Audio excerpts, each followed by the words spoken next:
দিনকে দিন ছেলের রাগটা বেড়েই যাচ্ছে। দেখে চলতে পারিস না?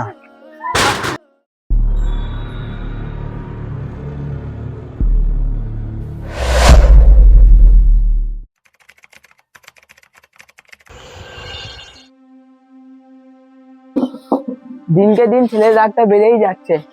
আগে ইনার সাথে আপনাদেরকে পরিচয় করিয়ে দিই। ইনি হচ্ছেন গ্রামের একজন ভদ্র এবং ভালো মনের মানুষ। ইনার একটা পুত্র সন্তান আছে, কিন্তু সেটা সন্তান নয়, শয়তান। তাই ভিডিওটা প্রথম থেকে শেষ পর্যন্ত দেখুন এদের সঙ্গে কি ঘটে। কাউকে পেলে মনে হয় খুন করে দিবে। আল্লাহ, ছেলেটার কি যে হচ্ছে দিনকে দিন, কিছু বুঝতেও পারছি না। কেন এরকম রেগে যাচ্ছে বারে বারে?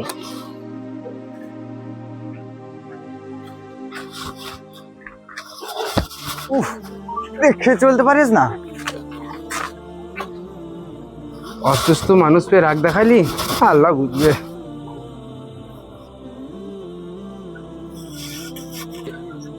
এই দাঁড়া দাঁড়া দাঁড়া দাঁড়া, আজকে রাতের মধ্যে 1000 টাকাটা দে, নাহলে তোর বাপকে যে বলে দেবো।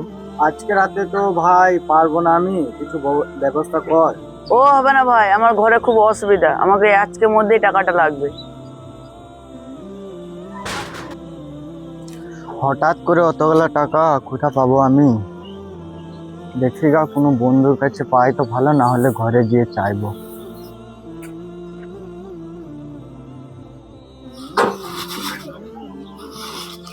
এ ভাই দাদা, তোর সাথে একটা কথা আছে। কি কথা? 1000 টাকার দরকার ছিল, পারবি দিতে? না ভাই, এখন আমাদের ঘরে খুব অশান্তি চলছে, এখন আমি দিতে পারবো না। সম্পূর্ণ কথা শোনার পর মন মারা হয়ে এসে একটা গাছের শুকনো কাঠে এসে বসে এবং বলে, উফ, কি ফেরে পড়লাম আজকে আমি। এখন 1000 টাকা কোথা পাই? কি করবো এবার? আমি কিছু খুঁজে পেছি না। রাত হতে লাগলো, কিছু করার নাই, এবারে ঘরেই বলতে হবে।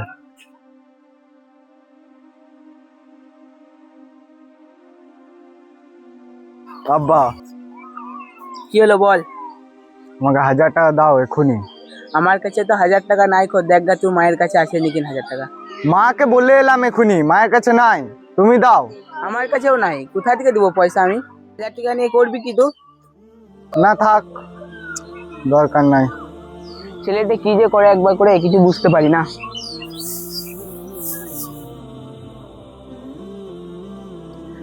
কালকে আমি বললাম তোমাদেরকে 1000 টাকা দিতে, তোমরা দিলে না। আজকে আমাকে 1000 টাকা চাই, দাও আমাকে 1000 টাকা।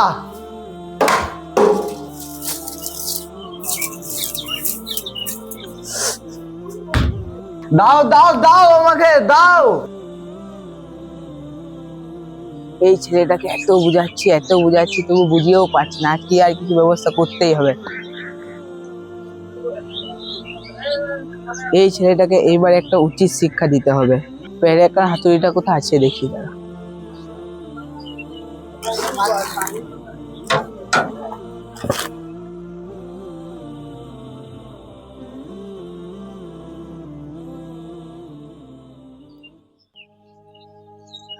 বাবু, এখানে শোন, আমার কাছে আয়। কি হয়েছে, কি বলো?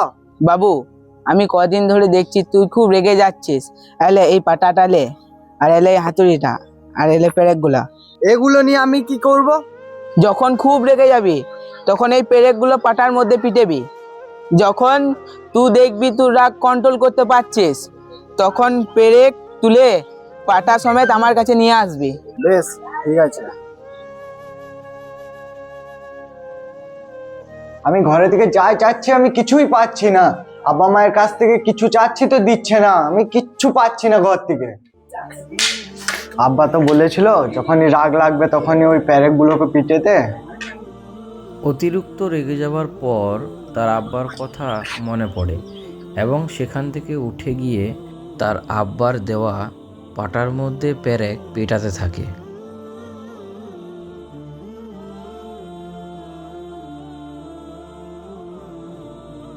এখন আর পিটাবো না।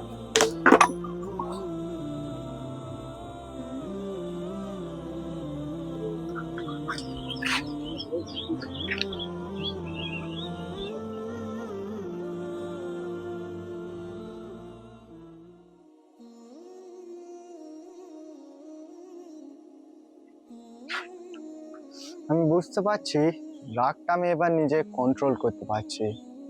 যে প্যারাগুলা পিটিয়েছিলাম, আব্বা বলেছিল যখন রাগ কন্ট্রোল করা শিখবি তখন ওগুলো বের করে আমার কাছে নিয়ে আসবি।